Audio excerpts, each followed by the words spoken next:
Hello students, what is going on? My name is Abdullah Momin from KMES English Medium High School and Junior College, and this is your lecture number 11 from the chapter Sound of class 11 Physics. And in this video we are going to learn about Doppler effect.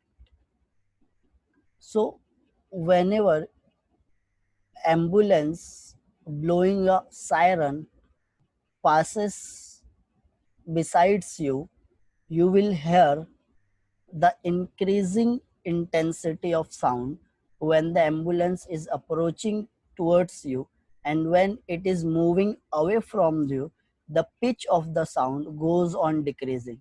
Similar phenomena you will hear when a train is passes from you and blow a horn, and if the train is approaching you, the pitch of the sound goes on increasing, and if the train is receding you, the pitch of the sound goes on decreasing.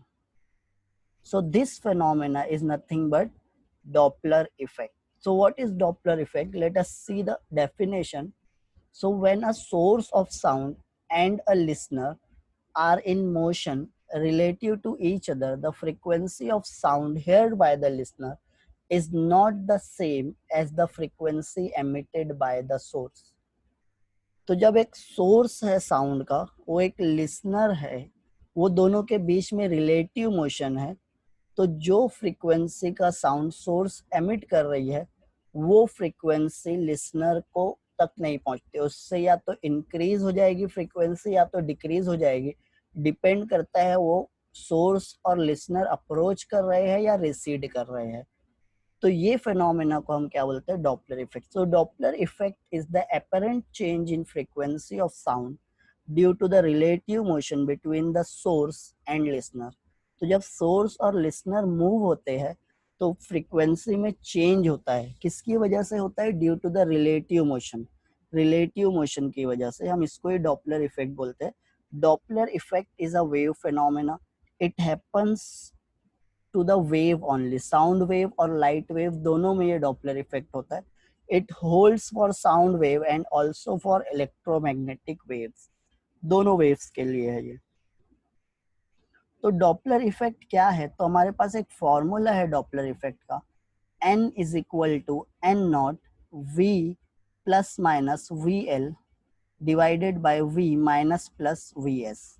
यहाँ पे n जो है actual frequency है, n not है, n जो है apparent frequency या change in frequency है, n नॉट एक्चुअल फ्रीक्वेंसी है, v है velocity of a wave in a given medium, vl है वेलोसिटी ऑफ लिसनर, vs है वेलोसिटी ऑफ सोर्स।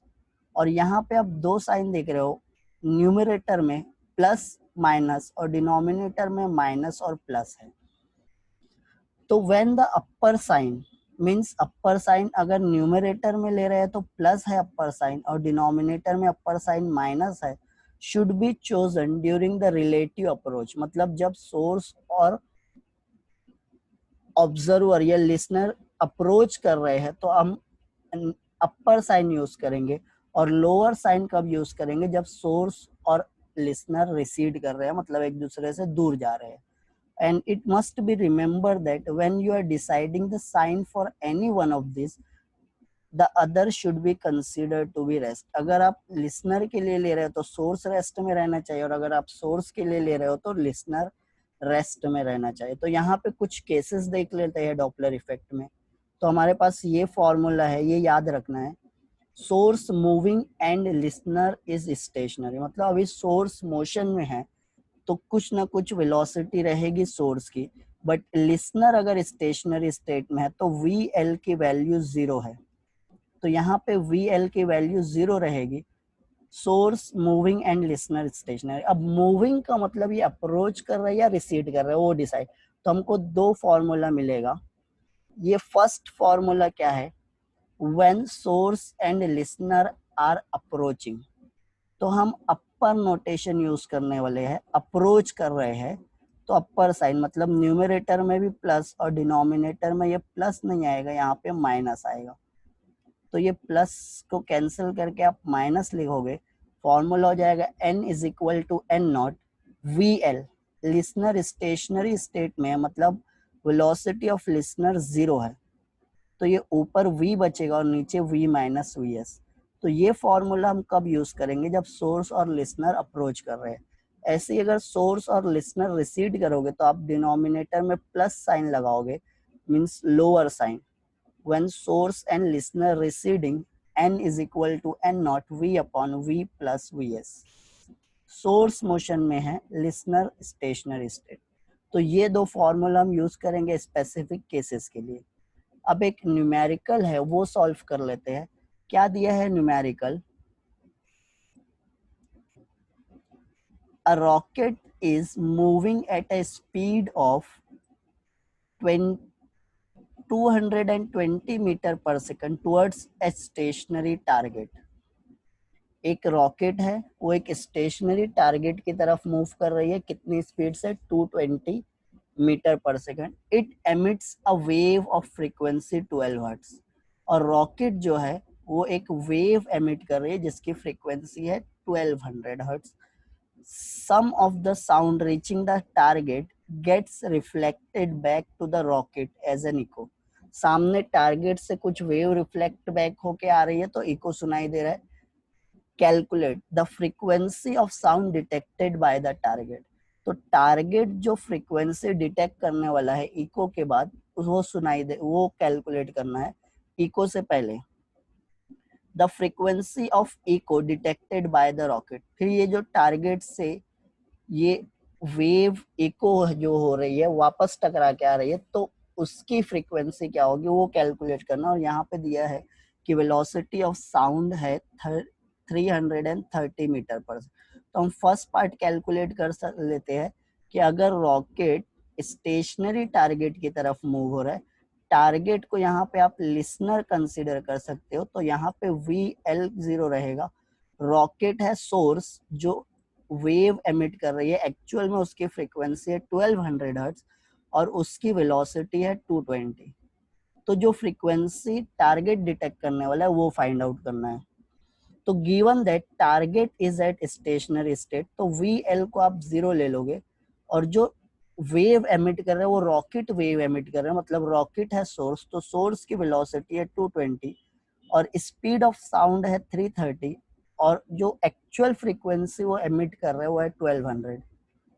तो आपके पास फॉर्मूला है to find the frequency of sound detected by the target, we will use this equation. तो यहाँ पे actual frequency की जगह 1200 रखोगे, 330 अपॉन 330 माइनस 220, तो ये 110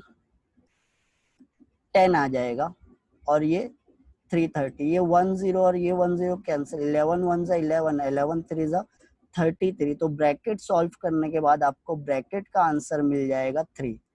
1200 डिवाइड मल्टीप्लाई बाय 3, 3600 हर्ट्ज। तो जो फ्रीक्वेंसी टारगेट डिटेक्ट करने वाला है वो 33 हर्ट्ज हो जाएगी, 36 हर्ट्ज हो जाएगी, 3600 हर्ट्ज। अब उसके बाद क्या होगा, हमको ये कैलकुलेट करना था कि ये टारगेट कितनी फ्रीक्वेंसी डिटेक्ट करने वाला है। तो फर्स्ट केस का आंसर 3600 हर्ट्ज हो गया and the velocity of echo detected by the rocket. अब ये जो है वेव कहाँ से एमिट होके आई, ये टारगेट से वेव टकरा के आ रही है, रिटर्न आ रही है। और अब target as a source use करेंगे क्योंकि ये सोर्स से आ रही है और ये सोर्स है स्टेशनरी, मतलब Vs की वैल्यू हो जाएगी 0 और ये जो फ्रीक्वेंसी एमिट करेगा ये 3600 हर्ट्ज की फ्रीक्वेंसी एमिट करने वाला है। और लिसनर कितनी वेलोसिटी से, अब रॉकेट को लिसन करना है तो रॉकेट कितनी वेलोसिटी से मूव हो रहा है, 220। तो यहाँ पे Vs0 रहेगा, एक्चुअल फ्रीक्वेंसी n है 3600 हर्ट्ज और VL है 220। तो when echo is heard by the rocket's detector, target is considered as a source। Target को सोर्स कंसिडर करेंगे और Vs0 ले लेंगे।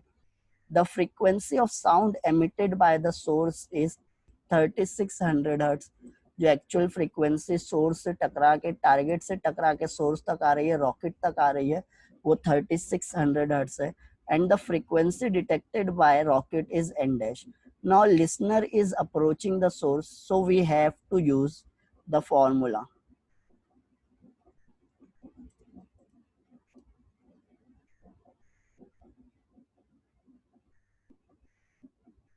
N dash is equal to n v plus vl divided by v. तो velocity of sound 330 है, 220 velocity of listener 330, तो ये 550 हो जाएगा. 5/3 आप ये कैलकुलेट करोगे तो 600 हर्ट्ज.